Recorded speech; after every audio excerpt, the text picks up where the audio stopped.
Amensa vzniklo v roce 2017 v Ostravě, ale proč? Jako reakce na co? V Ostravě se zrodil známý případ DH, a protože i přes ten rozsudek vlastně DH v Ostravě naopak vzrostl počet segregovaných škol a i přes různé novely školského zákona nedošlo k žádné změně, rozhodli jsme se založit spolek Aven Amensa. Co je hlavním cílem teda? Co vy spatřujete třeba i mezi romskými rodiči za největší problém?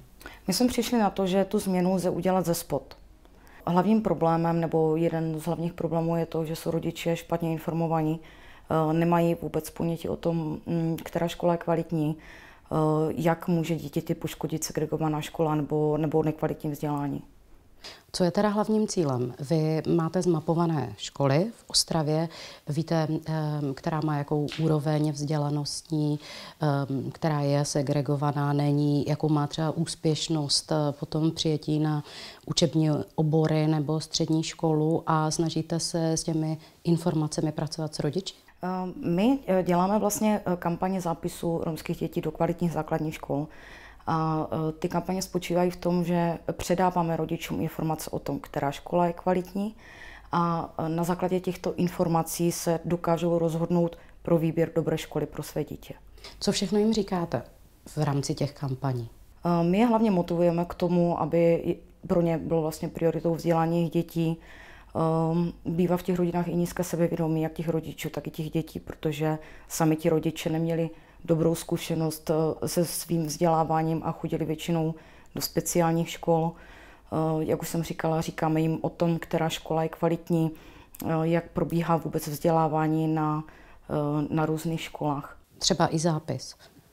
Ano, to jim říkáme taky, my ty děti dokonce nebo rodiče připravujeme k zápisu, hrajeme třeba divadlo.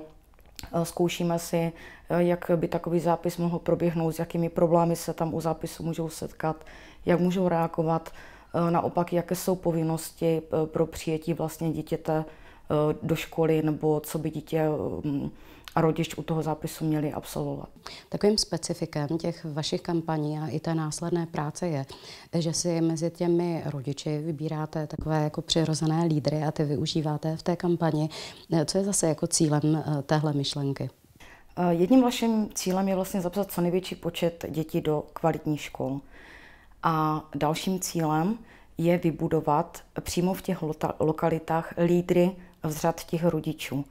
Protože chceme tu naši práci rozšířit dál, protože ty problémy nejsou jen v Ostravě, ale v jiných městech. Zároveň víme, že za jeden rok v jednom městě nic nezměníme. Takže se snažíme vybudovat lídry tak, aby mohli tu naši práci zastoupit, nebo aby v té práci mohli pokračovat dál a splnomocnit je k tomu. Co je důležité, abyste si takového člověka vybrali? Jaký vlastnosti, jak to poznáte, že někdo může být tím přirozeným lídrem v rámci té komunity z řad rodičů?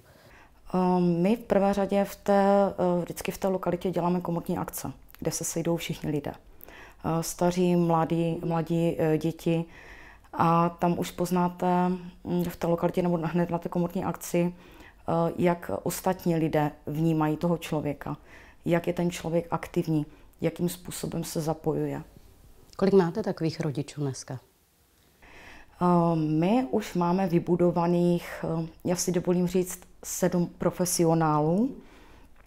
Jsou to maminky právě tady z těch lokalit, které byly takovými těmi lídry a budovali jsme jejich kapacitu a my jsme vlastně i v tom roce 2017 z nich založili asociaci romských rodičů, která už, i když ještě částečně pod naším vedením, ale fungovali sami a ty kampaně těch zápisů v Ostravě dělali sami.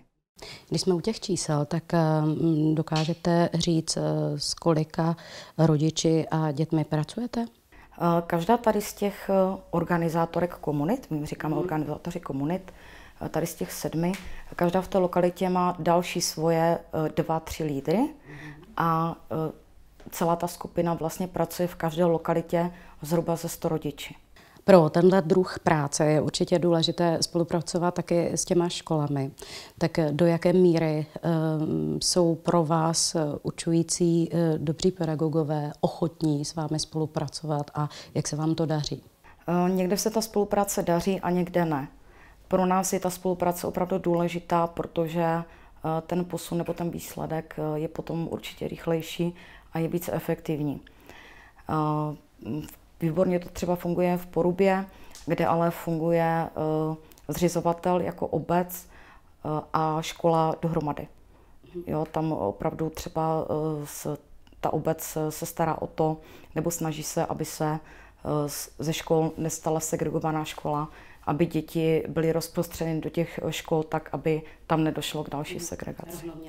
Vám se podařil jeden neuvěřitelně husarský kousek a to, že se díky vašemu přičinění jedna taková segregovaná škola zavřela.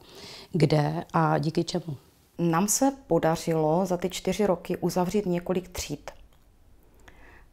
Byly to 3 třídy v segregovaných školách.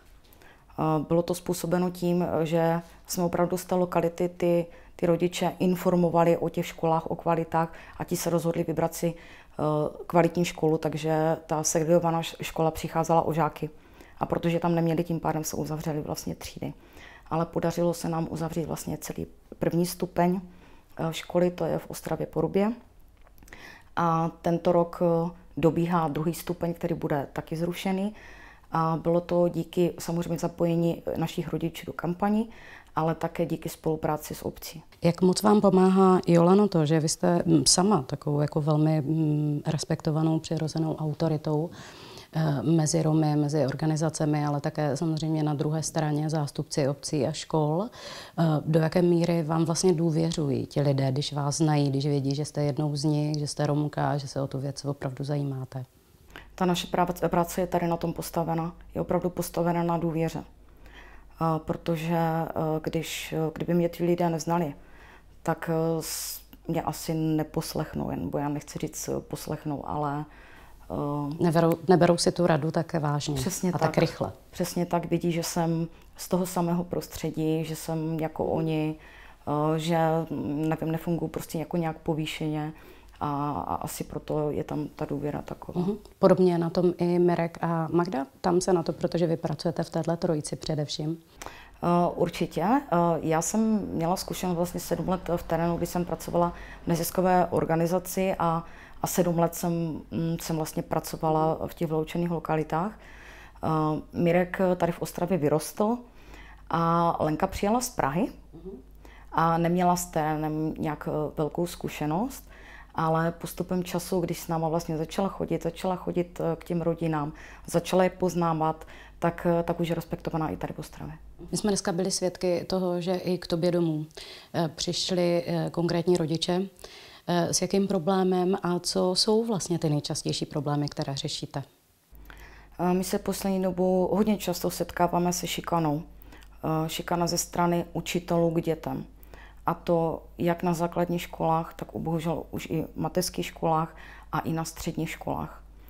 A ten případ, který jsem dneska řešila tady vlastně u mě doma, tak byl případ, kdy se paní ředitelka snažila nebo zbavila se vlastně romských dětí a přesunula je na své odloučené pracoviště, kde je segregovaná škola. Jaké k tomu měla důvody?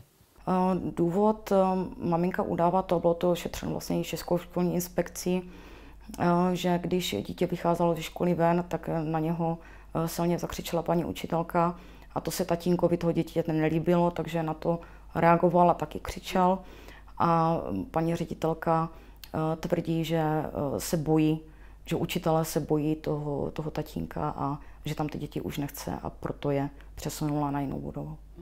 Existuje nějaká možnost, kdyby se na vás chtěl obrátit někdo přímo z Ostravy, ale třeba i mimo ostravský, jak by to mohl udělat?